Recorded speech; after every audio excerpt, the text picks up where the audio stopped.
Everybody, welcome back to Video Game Esoteric, and we're continuing series Castlevania Chronicles, where I review every single mainline Castlevania game in a retrospective fashion. And today we're taking a look at Castlevania Lament of Innocence, if you could read that title there. And while this is objectively a much better functioning 3D Castlevania than the games on the Nintendo 64, this is my least favorite 3D Castlevania game made by Konami. There is nothing wrong with it. It just does not excite me, it doesn't get me interested in the story, and it doesn't even have Dracula as the final boss, and damn it, if I'm playing a Castlevania game, I want to fight Big Drac himself. Before we get too far involved, though, do me a huge favor, go down below, hit like, subscribe, and that notification bell definitely helps us out. If you feel so inclined and want to support the channel, I got a Patreon link down below as well.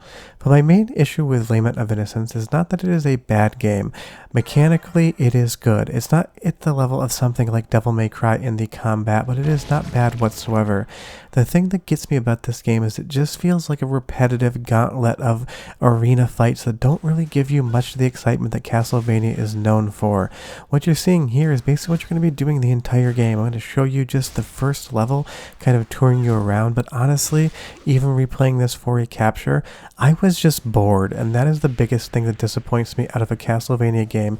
I should not be bored playing it. Capturing something like Rondo of Blood or Symphony of the Night or Super Castlevania 4, it's probably my dozenth, 2,000th playthrough of those titles, and I was still having as much fun playing them then as I did the first time I played them. And Lament of Innocence is giving me the same experience as when I first played it when it came out.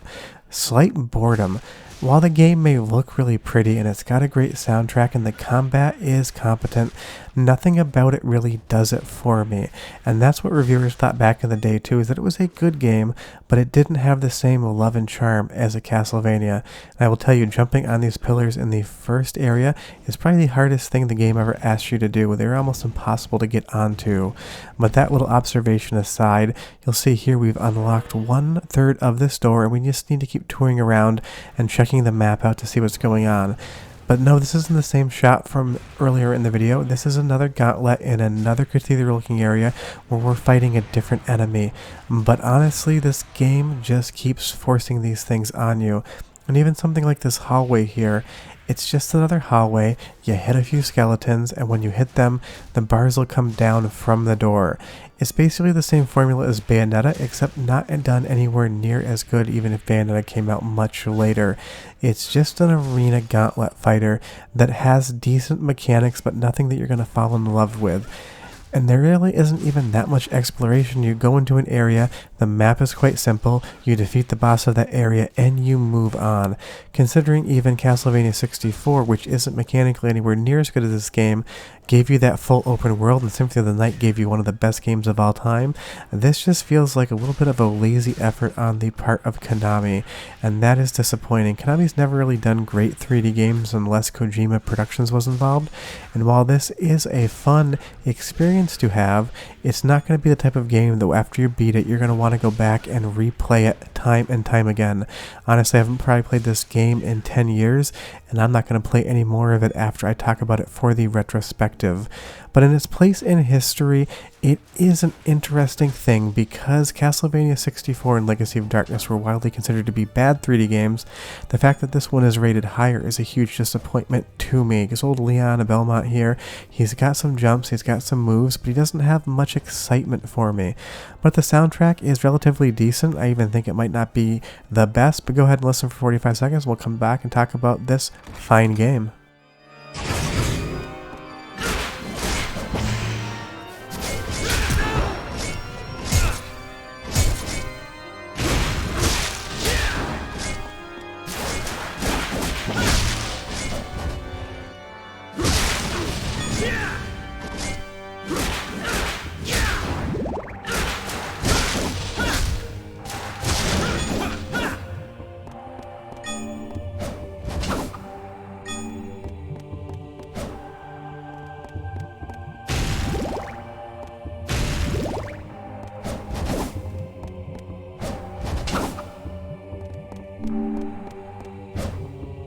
It's a nice soundtrack. It has that heaven and hell church vibe going on, and you will see that it does have enemies from previous games. Of course, it's not a Castlevania game without a bat, but how is it a Castlevania game without a Dracula fight? It drives me nuts still. And this eye chain right here has been with us since the original Castlevania on the NES. And that's what Lament of Innocence is going to do. It's going to remind you of other Castlevania games that you remember that you probably will enjoy much more than this one. Because again, go down a couple hallways and we're just stuck in another arena with bars on the doors, and we need to defeat all the enemies until we can move on. And you get some new moves, the combat feels fluid, but I'm just, again, getting bored of sitting in these arenas, and I don't know why the developers at Konami felt that this was the way to go after Castlevania 64 and Symphony of the Night.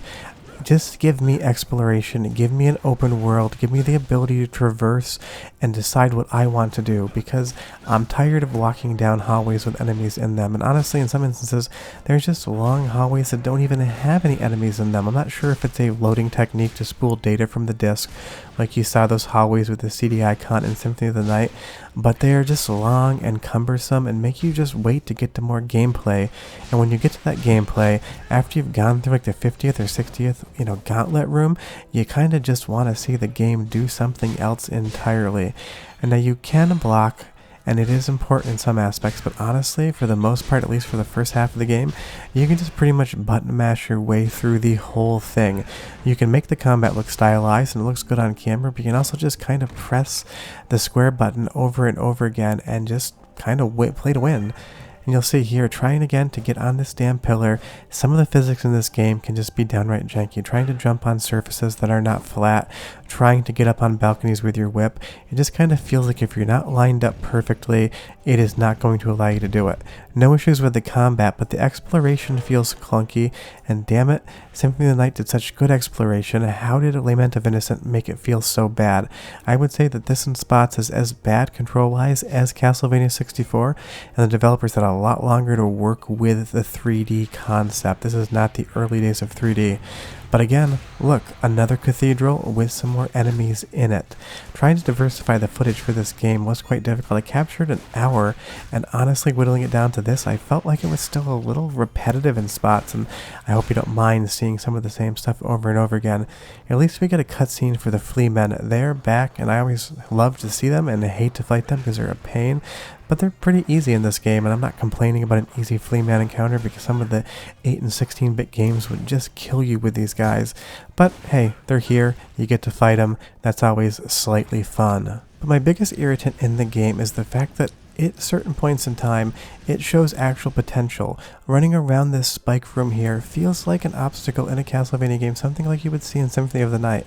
And it has shades of brilliance, but unfortunately those are dulled out with the sheer repetitive nature, because all we did was come all the way through this room just to try to jump on another pillar to push it down. You couldn't give me some sort of enemy encounter in here, some sort of power-up. I kind of just feel like I'm aimlessly wandering around looking for switches, and that's never fun, because if I'm aimlessly wandering around a castle in Castlevania, I want to be finding some fun things. And honestly, this whole whip grapple mechanic, having to time your jump up here and get over these pillars, it looks impressive, but honestly, this was like the 8th time on the capture that I finally succeeded without having it drop an input or otherwise make me struggle to get over that.